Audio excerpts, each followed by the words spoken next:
সীমান্ত উপজেলা টেকনাফের সাবরাং নয়াপাড়া এলাকায় ১০০ বছরের প্রাচীন আম গাছ দুমড়ে মুচড়ে ভেঙে পড়ে শাহ আলম প্রকাশ দৈল্লা নামে এক ব্যক্তির মর্মান্তিক মৃত্যু হয়েছে। নিহত দৈল্লা উপজেলার সাবরাং ইউনিয়নের কাঠাবনি এলাকার বাসিন্দা।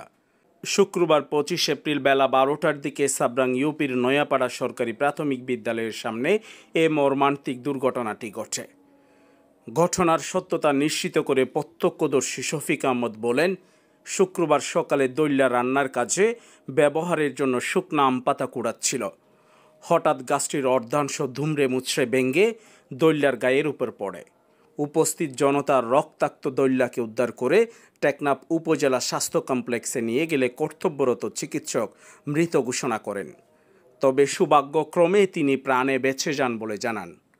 আর রুমাল্লার খাঁদত পাঞ্জাবি খাঁদত আসছিল, আগে গাছের তলাইছি, গাছের তলায় আরে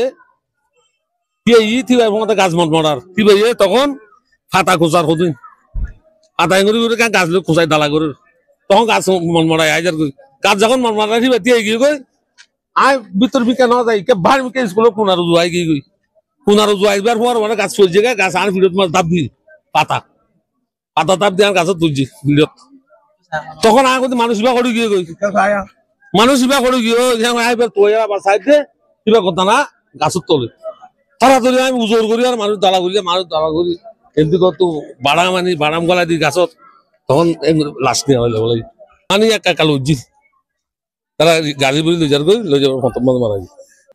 স্থানীয় ইউপি সদস্য আবুল ফয়েজ বলেন, নিহত শাহ আলম সহজ সরল সৎ মানুষ ছিলেন।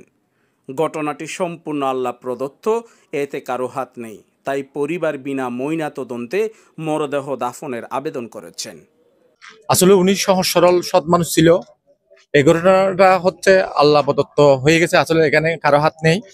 এখানে আমি যতটুকু জানি, আমি কাটাবনিয়াও গেছিলাম, ওদের কোনো আপত্তি কিংবা কোনো ধরনের অভিযোগ কোনো কিছু নেই।